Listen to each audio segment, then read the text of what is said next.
الترغیب میں امام منذری رحمۃ اللہ علیہ نے اس حدیث پاک کو نقل کیا. فرماتے ہیں حضرت انس بن مالک سے روایت ہے، آقا علیہ الصلوۃ والسلام نے ارشاد فرمایا، من اصلح بین الناس اصلح اللہ تعالی امرہ. فرمایا کہ جو شخص لوگوں کے درمیان صلح کروائے گا، اللہ اس کے بگڑے ہوئے کاموں کو سنوار دے گا.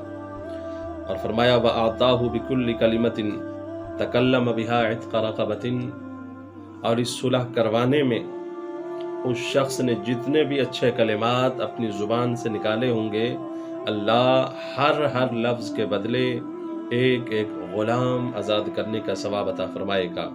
وَرَجَعَ مَغْفُورًا لَهُ مَا تَقَدَّمَ مِن ذَنبِهِ. اور جب وہ شخص، وہ صلح کروانے والا واپس پلٹے گا تو فرمایا اس حال میں لوٹے گا کہ اس کے پچھلے گناہ معاف ہو چکے ہوں گے، یعنی اللہ اس کے صغیرہ گناہوں کو معاف فرما دے گا. تو یہ بہت ہی اچھا عمل اور رسول پاک صلی اللہ علیہ وسلم کی سنت مبارکہ بھی ہے.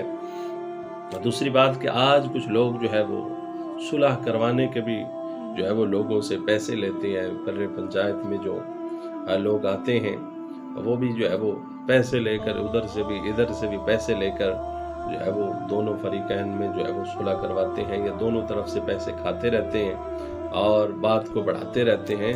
تو یہ من غش فلیس منا ہے. حضور نے جس نے دھوکہ دیا فرمایا وہ ہم میں سے نہیں ہے.